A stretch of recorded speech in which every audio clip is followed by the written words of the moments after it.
Yo, how is it going, everyone? My name is Jack, and today is Patch Day. Episode 2 is live, and with that, we have more updates on how Riot are handling the cheater problem in Ranked, as well as the biggest changes you may have missed going into 2.0, including great comparisons of the changes introduced in this update, courtesy of the Riot Games Korean VALORANT YouTube channel. So you definitely don't want to miss out on this one. With the new season of Ranked finally live, it's the best time to get access to our all-encompassing skill improvement platform. Learn how to frag and strat like the pros at SkillCapped.com today, link down below. Cheaters. They exist only to ruin your good time, and therefore all efforts to eliminate their ability to play are worthwhile. As we all know, cheating has become a problem as of late in Valorant, and the devs are seeking any and all possible remedies to fix the situation. And thanks to a new article from 2.0, we now know that they are also looking into those who choose to play with cheaters as well. It is in fact pretty common to see people pay for or just seek out people who cheat in competitive games to get free wins and rank ups, and frankly, if you go out of your way to play multiple times with a known cheater, then in my opinion you are just as guilty as the cheater. This begs the question then, what should be done with these backseat offenders? Riot Vanguard developer Philip Koskinis, I hope I pronounced that correctly, doubt I did, took to Twitter and put out a poll for the community. In it he states, "So we're thinking on how to best impound the ELO bus, and out of sheer curiosity, if someone is caught repeatedly queuing with cheaters for the majority of their Valorant competitive wins, but not cheating themselves, which punishment do you think would be the most appropriate?" Now, below this are 4 options to gauge what the community would see as a viable punishment. We have being banned from competitive, being banned for the season, unknown if this means unrated as well, it's not very clear, deletion of the account, and a full hardware ID ban, meaning that the person banned could no longer make any new accounts to continue to play Valorant no matter what. They would have to get an entire new computer if they would like to play Valorant once again. Before I give you my opinion on what should be done, I do have to say that Riot are being clear here. This doesn't mean that if you were to randomly queue into a game with a cheater, not in your party, you would not be on the chopping block. This is specifically targeting individuals who are on friends lists with and then play multiple games with a confirmed cheater. That's a huge distinction to make because the problems of what to do with matches where a cheater has played is kind of its own separate issue here. Back to the poll then, I'm personally a big proponent of Scorched Earth. Cheaters are a scourge, they ruin the game, they harm the integrity of the game, and frankly, it's at least a childish endeavor to seek some sense of superiority, or most commonly a malicious tool to generate money via boosting or competing in tournaments. Ban cheaters, hardware ban them, make sure they can't touch their game, and if someone seeks out their services and plays minigames with them, then they have committed an equal offense to the game in my eyes, so full ban for them as well. Obviously, the biggest issue is that Riot need to be careful and only ban people who have definitive links to the cheater, such as being in-game friends and having a high number of consecutive matches together. This way, an innocent person isn't banned. Now, this is not a change seeming to come anytime soon, but I'm sure some variation of this will come to Vanguard at some point in Valorant's future, so be aware of that. With that hot piece of news out of the way, let's jump into some patch notes for the launch of Episode 2. And special thanks to the Riot Korean VALORANT YouTube channel for these awesome videos they release every single update. They are fantastic visual aids for seeing the new changes in progress, and are a big help to the entire player base, even if I sure as heck can't read Korean. Getting right into it, let's look at the big Brimstone changes. His stim beacon no longer has to be manually deployed. It is a quick cast on the button press, a nice quality of life change to make the usage of this ability much more fluid. Brim's Molly has had its cost reduced from 300 to 200 credits, also a nice quality of life change. The biggest change is by far his Sky Smokes. The cast range has been increased by 800 units from 4200 to 5000, and the duration of Sky Smokes has been increased by a gigantic 5 seconds.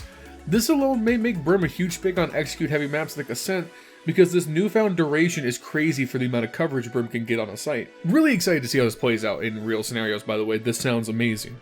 Lastly, and I believe this is a new change not seen previously, Brimstone no longer has a sound cue when he picks his smoke locations, which, I don't know about anyone else, but, I didn't know it had a sound cue to begin with.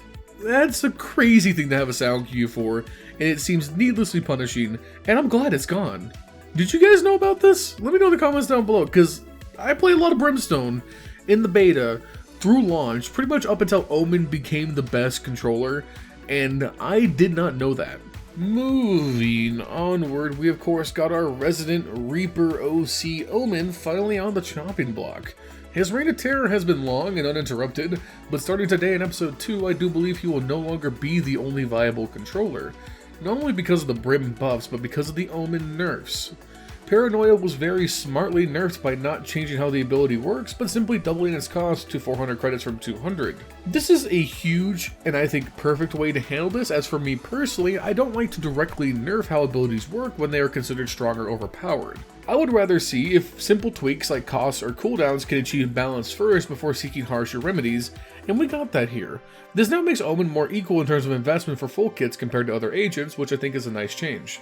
To go along with this, the speed at which Omen smokes travel to their destination has been nearly cut in half, going from a speed of 4,000 units to 2,800 units. This will make Omen less of a reaction cross-map smoker and force Omen to be more deliberate in their setups, and not so all-around great at spamming smokes in a panic. Also, while there isn't any new changes here, Viper is still being targeted for future updates, so to the singular Viper main, hold on, I promise, your day will come. Just hang in there, okay? I believe in you. Keep doing what you're doing. In terms of weapon changes, all we have here are the classic nerfs. The classic is now less accurate in its burst fire while running, jumping, and spamming. This is all in an attempt to weaken the shotgun pistol meta, and make it more of a skill shot to secure clutch kills. Also, the way inputs are queued for the alt-fire mode have been updated to make it more fluid to transition between the single fire and burst modes. Lastly, but by far not leastly, we have the introduction of the 5th duelist in Valorant, Yoru.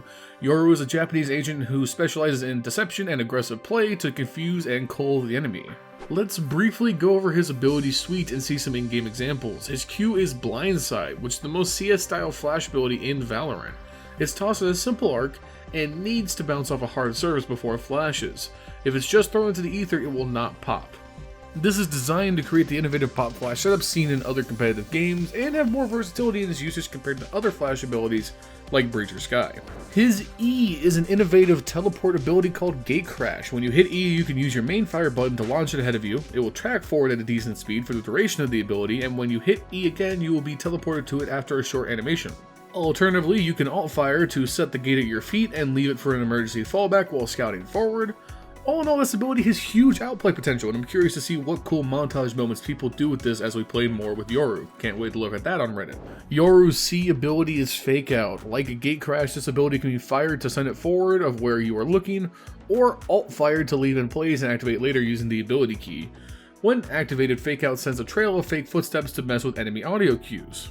Lastly, Yoru's ultimate is Dimensional Drift. You tear into an alternate dimension and use it to travel forward without the enemy seeing you at all. Once done, you can reappear from thin air to light up the very confused enemies you are now behind. All in all, Yoru really seems like an ability-heavy, execution-heavy character, especially for a duelist, where most often outside of Phoenix, the duelist kits are all based around getting kills or moving to the kills. Yoru has a lot of ways to mess with intel and also flash into areas, so I think he will fall into the role of being the second duelist on the team. Teams will probably still favor Jet or Reyna to be the main carry duelist for their kits, but Yoru has some support capabilities to make him an attractive choice for more aggressive team compositions. Are you guys going to be Yoru mains right away? Let us know in the comments down below, I'm curious to hear your take. To close out the video, let's go ahead and take a look at the Episode 2 Act 1 launch trailer and see a quick overview of what to expect as we move into the first step of Episode 2.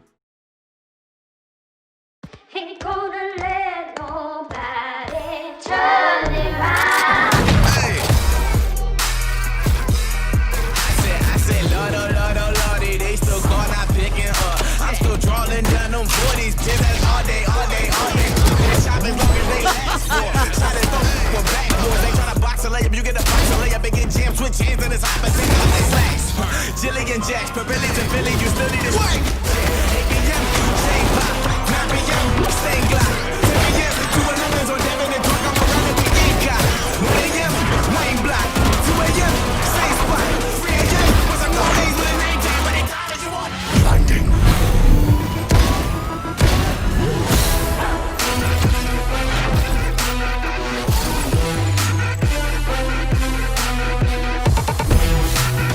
Flash out!